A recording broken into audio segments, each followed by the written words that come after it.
My name is Michael Koutsiaras, and I'm the project manager for Prudent on behalf of the Agriculture University of Athens, Greece. And I'm pleased to moderate the next session, which is called Nudges That Work and Nudges That Don't Work.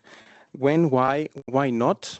And to introduce the speakers participating in the panel. So, Jacopo Bonan, Achilleas Kotogeorgis, Peter Reinekers, and Stefan van der Broeke.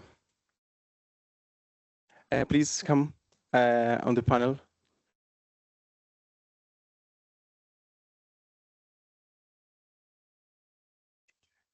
Okay. Okay, the plan is, thank you so much. Take a seat. The plan is that we will allocate 8 minutes per speaker. If we have, yes, because time is pressing a bit. If we have time at the end, we will have some questions and answers. Otherwise, the coffee break is a nice opportunity as well to discuss over the presentations. So we will start with Jacopo Bonan, Associate Professor in Economics at the Department of Environmental Science and Policy at the University of Milan and the Euro-Mediterranean Center on Climate Change, project partner in Prudent, World Prize Leader for Behavioral Experiments. Jacopo, the floor is yours. Thank you, Michael. Good morning, everyone. So this session is about nudges that work and nudges that don't work. But the first question is kind of methodological, right? So I'm an economist and I kind of put the method in the core of my activity. And I wonder, how do we know when a nudge is effective, works or doesn't work? So what are the important features that we need to take into consideration to consider whether it works or not? We heard already from previous speakers, effectiveness, cost effectiveness are two important aspects. So how do we know whether a nudge is effective and it's cost effective? We might have impressions. We are policymakers. We are in the private sector. We might be dealing with nudges. We heard that nudges are now everywhere in the private sector.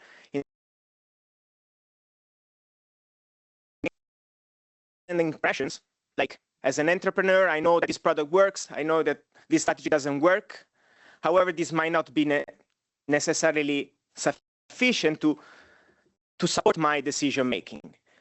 So what enlightened policymakers tend to do is to have science inform their decision making. So we have evidence-based decision making, which should be at the core of decision making. And what is the science of nudges? So science of nudges has been developed, and it's been mostly through experimental evidence. So we go to the science, we go to the scientists, we go to the experts. Okay, is this nudge working or not? We heard. I was supposed to talk about context, about behavioral factors. We know that there are conditions that make nudges work or not. But I'm not talking about this because these topics have already been covered. So my question now is, how do we know whether in this condition, with this set of nudges and behavioral factors and the target population, whether it works or not? So we might want to look at an experiment, or might look at previous experiments that have been conducted. Now, I think Nikos was quick on the literature review about what is the average effect of a nudge? But yes, indeed. So I will try to. So on average, nudges deliver very small effects. Okay, but what is the nice feature of nudges? Nudges deliver 5, 6, 7% effects, some percentage points in the variable that you are interested in. So that they are not huge effects, right? We should say this straight, no? It's not a huge thing, but the key thing of nudges is cost effectiveness. How much it costs to launch a nudge? Almost zero, because you change the way you frame everything that is already there. You change the choice architecture. Instead of clicking here, making the click, you turn a little bit how the appearance of a page. Maybe you change the message, you reframe it so that the costs appear less important and the benefits more. you do this type of making up, it's not huge incentive, otherwise it's not a nudge, right? So small effects. We heard about the literature reviews and mixed effects, right? Mixed effects means that some study finds some significant effects, statistical significant effects. Some other don't find statistically significant effect. This is what we do in science to distinguish an effect, something that works, from noise, from other potential causes of the behavior change. Okay, we change behavior because there are incentives.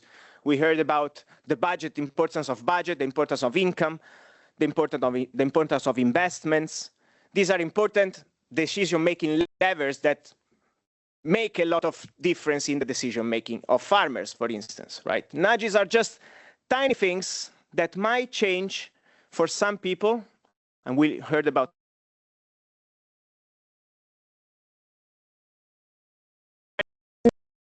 the experiments. Some works, some don't work.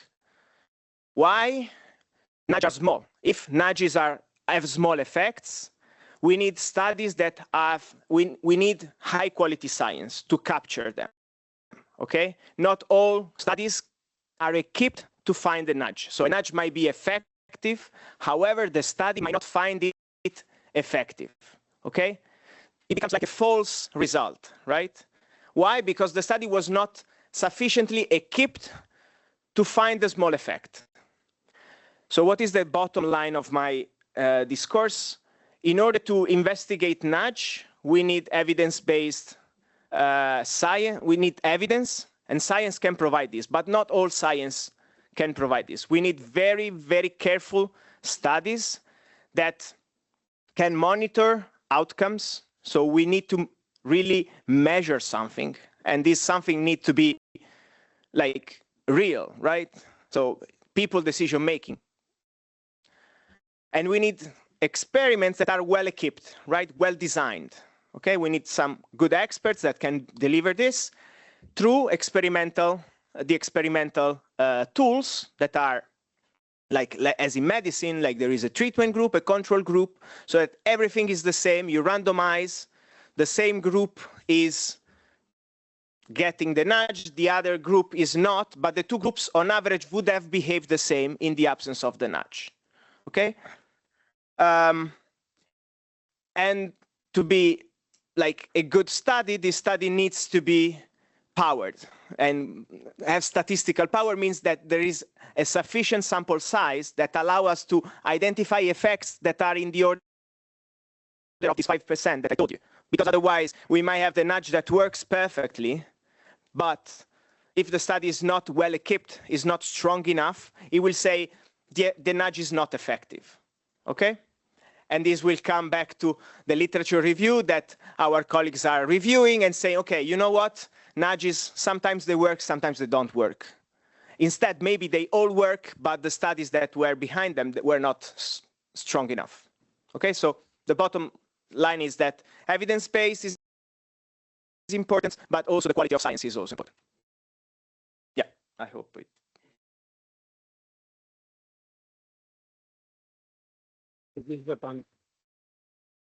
Thank you, Jacopo. And next we go to Achilles Kodogiorgis, Professor of Quality Management Agriculture at the International Hellenic University. The floor is yours. Hello everyone. I'm glad to be here today for this conference. Can I have the presentation, please? I would like to present a work made by me, Achilles Kodogiorgis, and my colleague Elias Travlos, who is also the work package leader of the relevant work package we are doing this survey. So I'm trying to present some evidence from a survey among Greek farmers advisors. Okay. So there is a lot of discussion about nudges and their effectiveness. So we are trying to find out which ones work and which are not. So we decided through this project to conduct a survey among Greek farmers advisors. We selected 8 approaches, 8 nudges to present to farmers advisors and to evaluate them in terms of ethics, acceptability, efficacy, efficiency, and behavioral intention. We also asked them to select 3 nudges that could work for them and 3 could work for others in their areas. And this is the result that I will present to you today. So this is our approach. We have present a scenario, an approach, saying that, okay, this is for the case of personalized reports, that farmers or foresters can receive a report pointing out the losses, the environmental consequences of the current practices, and what they can do to reverse this situation. And we asked advisors to evaluate in terms of the criteria already mentioned. We did this for 8 approaches, for personalized reports, for stories and videos, for demonstrations on farm, loss frames for not accepting and adopting sustainable practices. We do this for automatic enrollments in sustainable practices and reminders through SMEs, about eco-score labeling in farmers' inputs, about co-creative programs, and finally for a benchmark and public recognition for those farmers who have successfully applied a sustainable approach. We have used the framework that Mark mentioned before to find out if this is through a green nudge. Based to the criteria already mentioned, these are green nudges. Okay, so for our survey, we had almost 200 respondents, farmers advisors in Greece. The majority of them are male, 31 to 50 years old, with a postgraduate education, almost 75% of them. In terms of expertise, the majority of them stated that they have a mixed speciality that is common for Greece. Overall, we can say that it is an adequate sample to find out what works and what is not working regarding nudges and these approaches. So, what is the most important? I can move this. No, it's not working. Yes. This is the most important part. Okay. We asked the advisors to state if this approach could work for them, for others, and for both of them. So, it is clear that on-farm demonstrations managed to be the most successful approach for farmers' advisors. It was selected for, in the most cases, for them or for others, and for both cases. This is also the case for the personalized reports and the co-created programs. But we have to notice that for co-created programs and personalized reports, there is an important percentage that was not selected at all as an approach. So for personalized reports, you can see that it's 32% selected for both advisors and peers in their area, but there's also almost 40% that was not selected at all. On the other side, we can see that benchmarking and public recognition was the approach that was not selected almost by the vast majority of respondents. It is the same with the loss-framed campaign and the automatic enrollment procedures. So if we make an overall relevance at the covariance ratio, you can see that the top of approaches is with demonstration plots, the personalized reports, and the co-created programs, while the last of them are the benchmarking and public recognition and the loss-framed campaigns. So what we can say that works or that does not work, based on the perceived effectiveness of Greek farmers' advisors. We can say that the demonstrations, co-created programs, and personalized reports could work for Greek case. Okay. It's obvious that we don't need a survey to find out that farmers need practical evidence and practical approaches.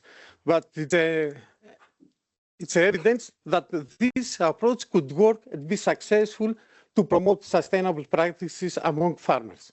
This is also the case for the co-created programs that would increase engagement and involvement of farmers and advisors, and also personalized reports providing specific information, relevant information for farmers can work to the direction to promote sustainable practices. On the other side, losses that have been used to promote the benefits of sustainable practices seem not to work for the Greek case. I don't know if it is because we have asked advisors and probably they don't want to bring bad news to farmers, but it was not selected as a way to promote sustainable practice. And this is the case also for the automatic enrollment to sustainable practices, and probably it's due to trust in these approaches. And an interesting finding is that the benchmarking and the public recognition approach is not founded as an effective one. So I don't know, it wants to examine it more. I hope next year I will have more results on this to present you, but probably I believe that is from social pressure to be successful in sustainable way, but it still have to find it out. So, as I told you, the survey is still ongoing. There is a QR code. If you like, you can follow it and complete this survey. And thank you for your attention.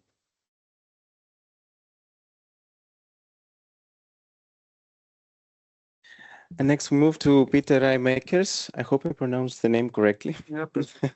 Lifelong learning coordinator at the KU Leuven Public Governance Institute in Belgium. Yes, thank you. I'm indeed lifelong learning coordinator, but also behavioral public policy researcher. I come from a public administration and public policy approach. So I'm not really specialized in sustainable agriculture or farmers or foresters, but I can tell you something about nudges that work in general. So yeah, I think what is important from our discipline is that we have the tendency to consider nudges as policy instrument. Or the question is, can nudges account as a real full-fledged policy instrument alongside more traditional policy instruments like taxes, subsidies, regulations, of course, and maybe some new policy instruments. I think about co-creation, digital tools, and stuff like that. So that's the way that we approach it. And I think what is an interesting feature, if you consider nudges as a policy instrument, then you can also take a policy evaluation approach. And the idea is, if you have policy evaluation, and I also teach a course policy evaluation to my students, then you have different policy criteria, and they are already been mentioned before. It's about effectiveness. It's about the 3 E's: effectiveness, efficiency, and equity. And of course, what's also important is legitimacy of your policy instrument. So is it accepted by the targeted audience? Yeah, lots of the things are already been said. That this session is about nudges that work, and the news is not great. When you look at quantitative reviews, recent meta-analysis, you see that the effect sizes are small, which is already confirmed by Jacopo, so 5%. Maybe when we account for publication bias, maybe less. So that's definitely an issue. So that's a question. Is it a standalone policy instrument which can give you 5%? What does that mean as a policy maker? And so yeah, that's rather bad news. That's also quite ironically, because nudges have been long presented themselves as very evidence-based, but the first real quantitative reviews and meta-analysis are only 5-6 years old. So how evidence-based are these evidence-based nudges? So that's not great news, but that's also not surprising. It's also been mentioned. These are subtle interventions. It's about changing the framing of information. It's about giving feedback to the citizens. It's about adding a social norm to a letterhead. These are rather small, modest interventions. So in general, what can you expect from small, modest intervention? You have small, modest effects. So these are not silver bullets. They will not magically solve big issues like sustainable agriculture, climate change adaptation, climate change mitigation. So what can they do, and how do we have to look at them? There's also some good news. It's a bad news, good news story. It's nuanced as science is. The cost of effectiveness is mentioned. We have studies from Bernazzi and others who say that it's interesting for policymakers because it's rather cheap. And especially when you look at the amount of euros that go into the nudge and the relative significant effect of the nudge, it's a good deal. It's a good bargain. So yeah, they can present themselves as more cost effectiveness than most of the other traditional policy instruments. Second, it's about acceptance and it's about legitimacy. We have done some studies about the acceptance of nudges. In general, in most countries that are present here at the conference, we have a rather high acceptance of the citizens, of the audience of nudges. If you present them the nudges, you show them and you ask them, do you accept these nudges? We score around 60%, even here in Flanders a bit higher, which is relatively positive compared to other policy instruments. And we also at the KU Leuven, we also did some surveys with policymakers themselves, mostly local policy makers, local public officials. And there the acceptance is even higher. They are quite willing to use nudges. When you ask them, do you want to use nudges to influence citizens' behavior? And they not only want to use them, they want to use them more. So we go there up till 80%, and we tested this for different policy domains, health, road safety, climate adaptation. And you see that mostly these softer instruments, like nudges, they are more accepted than what we call consequential policy instruments or less coercive policy instruments like taxation and regulation. So that's already a benefit or a positive point for the nudges, even though we could do more. We could even increase the acceptance, and we have a project going for 4 years now. It's a PhD that will defend this year, and it's about transparency and nudges. So can we be transparent about that people are being nudged, and what does this say for the nudge work? So what is the effectiveness? And we have done a lot of both survey experiments and field experiments, and we can see that both for default nudges and salience nudges, that you can be transparent and still be equally effective. So the effectiveness, we don't have to nudge in the dark. We can provide disclosures, information when we nudge people. And we see that this also have a slightly sometimes positive effect on the perceived autonomy. If we can only do this in the online survey experiments, but there we can see that also for the perceived autonomy, we have an effect, and for the effectiveness, it's the same. If you are transparent or not, the effectiveness remains the same. So what does this mean? I think that we have to think about the effectiveness. That's a real issue. It's already mentioned, what can we do? We can combine nudges. We've done some field experiments where we see that if you combine the different nudges themselves, you can increase or multiply the effect. So that's one way. So not only nudges in isolation, but combining nudges. And the second thing that we can do is, of course, not only combining nudges, but combine these nudges with traditional policy instruments. If you need big, systematic, structural, social changes, nudges will only get you so far. So you'll have to combine them. You have to use these behavioral insights to do behavioral analysis, see what are the barriers, what are the drivers for people. And then secondly, how can we use these behavioral insights and behavioral interventions to enrich, to broaden the toolbox of policymakers. Not substitute them, but really complement them and strengthen them. That's indeed the idea. The idea which is now put forward in a lot of the European studies is also the idea of a behavioral lens. We have to look at these behavioral interventions and policy instruments in general through a behavioral lens, but also these traditional policy instruments, they are also there to change behavior. When you put regulations, when you put incentives, subsidies, taxes, these are all some sort of behavioral instrument. So how can we combine them? And we did one study, and I will close there. It's also good news. We did some framing studies on climate adaptation. It's in private gardens where we want people to depave their private gardens. And we see that if you collectively frame the information and you use well thought infographics and visuals, you can really use these framing information infographics to enhance public acceptance for more coercive, stronger regulative and financial instruments. And there you can see how a soft behavioral intervention can increase or enhance the acceptance, or sometimes more strict policy instruments that are necessary. For some of the big societal issues, nudges will not be enough. So yeah, I want to leave it there. So it's an idea of policy mixes. It's an idea of combining individual and systemic frames to solve social issues like sustainable agriculture. Thank you.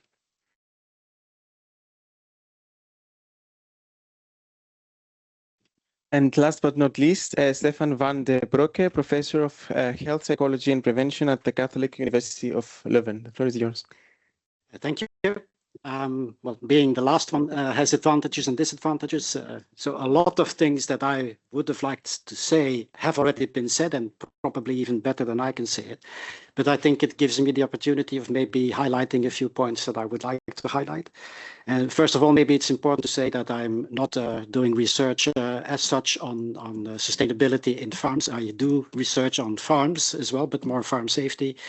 And my real background is in health promotion and health education from a behavioral perspective. So behavioral insights is indeed a perspective that I embrace and that I like to bring into health education, health promotion. And what I would like to highlight, first of all, is the fact that the whole discussion about nudges, I think, is very much in need of maybe a little bit of parsimony and a bit of terminology as well, or maybe even theoretical orthodoxy, if I may. And so that's the side of the psychologist in me. When concepts are being used like information provision nudges or social norm nudges, I'm asking myself, to what extent are we really talking still about nudges, or are we repackaging some notions that are very well known and used for decades already in health and in sustainable development behavior, or in trying to influence that. So I was very happy also to at least see some very good definitions of nudges, and I think we should stick to them. And I think to stick to the definitions, I think we should go back to the theoretical basis of nudging. And so, although nudging is very often considered a more economic intervention, I think there is a behavioral science background to it, or even psychological. So it goes back to dual process theory in information processing.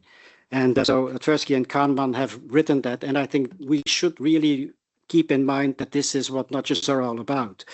So nudges are really changing the architecture of the environment, and so this could be social environment, but it's also the physical environment. And the way why we, or the reason why we impact or we study nudges and we are interested in nudges, I think it has been said by others, is because it provides an additional explanation of behavior. And so again, from the health education, health promotion, sustainable development perspective, we know that intentional behavior changes have some effects. We hear that nudges have limited effects, and many speakers before me have mentioned that.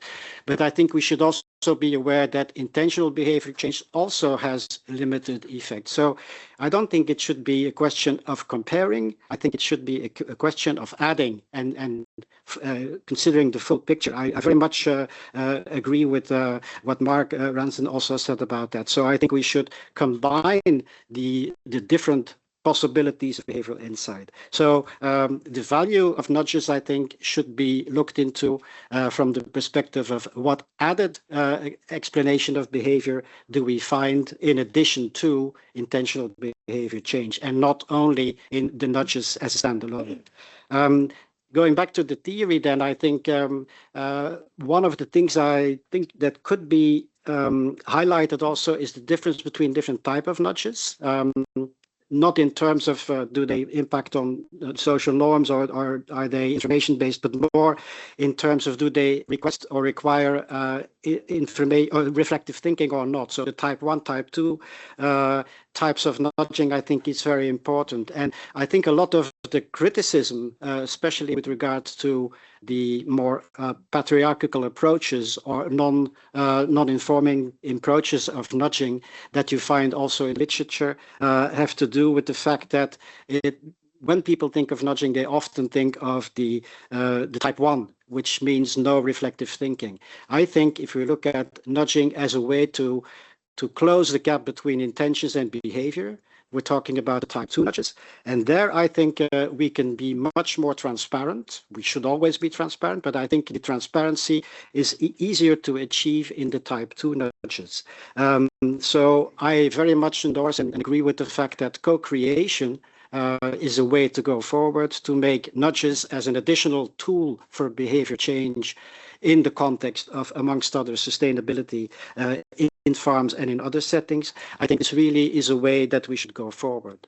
And so in that regard, I think we should also of course, study the effects. We have done some research ourselves, but not necessarily in sustainable development in farms, but in accident prevention, in food choices, and so on. And I think the documentation is there that we know to some extent what works, but I think we should also know when it works and why it works. And so theory helps to explain why. I think we should also be aware that the less well studied aspects are, first of all, how lasting are the effects. So we can see that there are effects of nudging in various conditions, various circumstances, but we don't know how long they last. And I think that's a gap in the current research picture. And I think also the conditions under which they work is also something that's underemphasized and not very present in the literature. Obviously, nudging being an additional way to influence behavior, I think it means that we cannot expect big effects from small nudges, although that would be very interesting and cost effective. But I think we can only expect small changes in behavior in addition to the other aspects that work. So with that, I think what we can try to do is to focus more on some of the case studies and try to conceive guidelines for co-creation, because that's also something which I think we need. We need to involve the nudges in the way in which they choose to be nudged. There's no reason why people would not be, may not be needing to be aware about the ways in which they are nudged. And I think to that effect, I think some guidelines could be very helpful. We have done a small project in collaboration with some American colleagues on how to develop nudges involving people in the way to prevent farm accidents or accidents in farms. And this is very promising, but these results I have not prepared in terms of data as such, but so they will be shared, I hope, in the near future. So with that, I would like to pass the floor or the microphone back to the... Thank you so much. Thank you, everyone, for your insights. I think we have 3 minutes to the coffee break, if I'm not mistaken. So if there's a question to our speakers, 5 minutes? Okay, something is wrong with the clocks. 5 minutes then. So any questions or remarks on what our speakers said? Mark? It's time for coffee, yeah. So I have a question just for, well, for all the panel, really. There was a suggestion that can be quite cheap, but just raised the point that one of the nudges that was most popular or perceived as most effective was around demonstrations. Demonstrations not cheap. Also for reporting back on a particular farm's opportunities, that's not cheap to do. These are not necessarily cheap interventions, but these are also not ones that are widely written up as examples of nudging, so they're missing from the literature. So is there more work to do, or how can those kind of things get brought into policy that we know are effective, we know are popular? They're not being captured as nudges yet. But maybe we're missing. So when we're talking about nudges aren't as effective as we would hope, we're probably just not collecting information on the ones that are effective. They're just being used. And those are the ones that maybe are most important to get into policy and sustainable change. I don't know if you want to comment on that.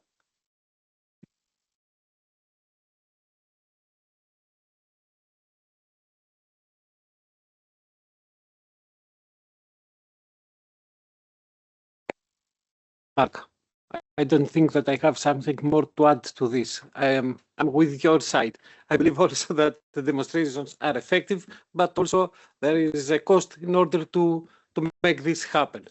So probably we have to make better or more research to find out the results, and with these results to try to promote as a policy tool to promote sustainable practices. So I agree with you.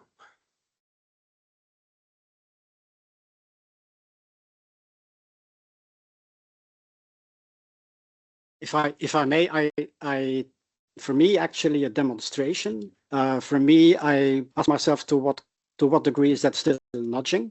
Of course, one can include nudges in a demonstration project and see how specific cues to action can be included so as to facilitate or to elicit behavior that's more sustainable. But you're very right, a demonstration as itself is costly and therefore maybe not cost effective and maybe not always very effective, but it's meant to change intentions. And I think the addition of nudges to an educational intervention could be adding to the effectiveness. Nicolas? Yeah, thank you very much. I really enjoyed your presentations. I have just two remarks. One on the efficiency, how much they work, and quality of science. An econometric paper, 2022, by De La Viña and Linos, finds a huge role in publication processes, and they tend to publish one kind of results more than the other. And the overall result is that the efficiency is exaggerated and sometimes confusing statistical significance with impact size. And the other thing about the costs of implementing nudges, obviously I'm leading a project on nudges, so I don't want to be too skeptical, but I'm really skeptical with myself because I'm a sophist. So I'm thinking whether we are counting on the costs of nudging the costs of projects like this, where we convince and we have nudged very nicely the policymakers to invest in this kind of research, whether we are a little bit prepared to be optimistic because we have a hammer and trying to sell problems with nails to be able to solve them afterwards. So it's just a very general and philosophical reflection. Thank you. Yes, please. Maybe something to add, which is maybe also interesting in general behavioral public policy research, is that also Linos, which is also one of the scholars for the study, which looked at publication bias and the effect in public organizations versus scientific papers, is that they had a recent study where they said that it's also very important the processes that are already in place.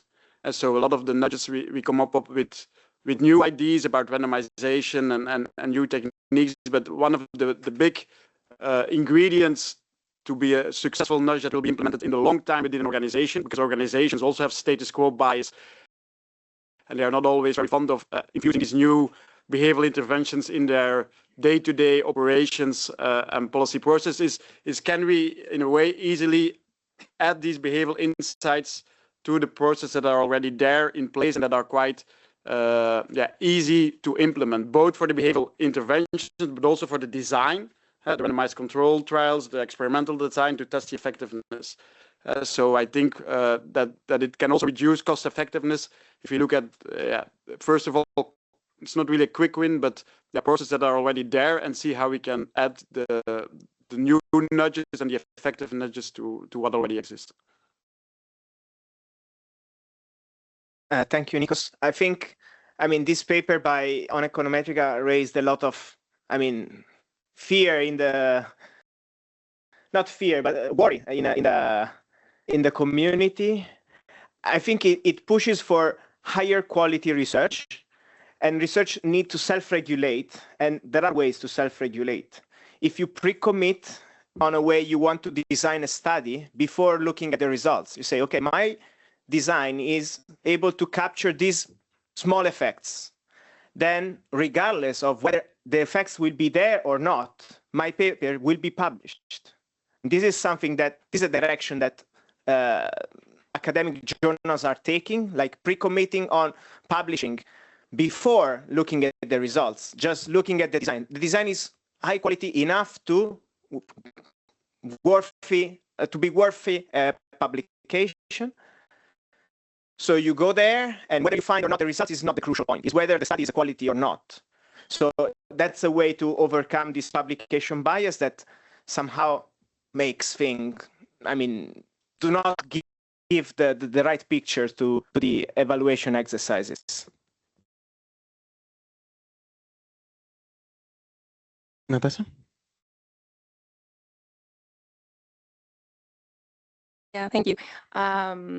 So I would like to hear your opinion on, do you think that the European Union actually, we need a clear maybe and more specific regulatory framework in order to say how we could use behavioral tools such as green nudges, the public sector and also the private sector, because it happens a lot. We don't find the word nudge in EU regulation.